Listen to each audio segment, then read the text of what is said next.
Hi, I'm Dr. Kate Mastroserio Reynolds, and I'm in the Department of Education, Development, Teaching, and Learning.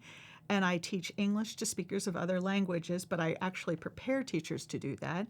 I also teach literacy and prepare teachers to teach literacy. I'm coming to you to talk to you today about some challenges I had in my work throughout many years. I wanted to engage students more in how they were learning. I wanted them to be engaged and active. I wanted to have a constructivist classroom. So what I decided to do was go to a flipped classroom. What I found when we had to go all online is that my students who would normally, when they were in person in the flipped model, who would be very interactive, they were not very interactive, and they would not turn on their cameras, and they would not say things, and I became very awkward and uncomfortable with that. So I found this little tool.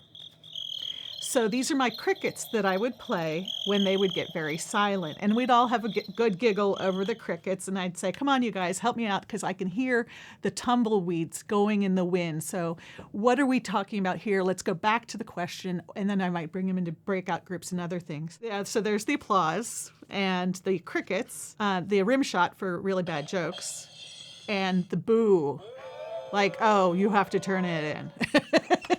But students liked it. They thought it was hilarious. And it broke the ice when there was that awkward moment where they weren't talking and they're all thinking, I don't know if this is good to contribute or what she's really asking.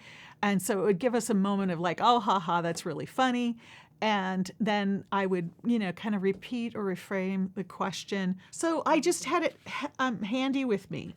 And I told the students, hey, I've got this cool toy and I'm going to use it in class. So they knew that it was coming. I want like a radio producer who's helping me develop all of my classes and have the sounds and the cartoons playing and the videos and everything prepped and ready to go. But instead, I have the instant audience. And so I'll bring that in and I'll be my own producer for a moment. But I developed a series of tech tools that helped me along the way. And I included things like Jamboards and Padlet and a new tool I've been using recently, Miro, which is an online tool for conceptualizing things visually. I also used OneNote. I went to OneNote, which allows the students to all keep a class notebook, which you can see. And so you can go in to see what the students are getting from panoptos and readings and whatnot. And you can check that they're doing them and the quality of the learning they're getting from those experiences. I also use Kahoot and Instant Audience, which I found, I think, at the dollar store. Once we started moving all of these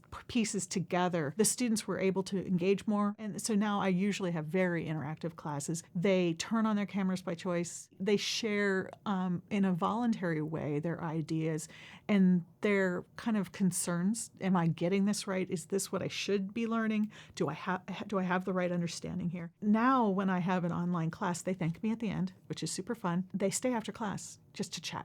I could tell they were learning more through the engagement. So that's it for me. I hope that this was interesting to you.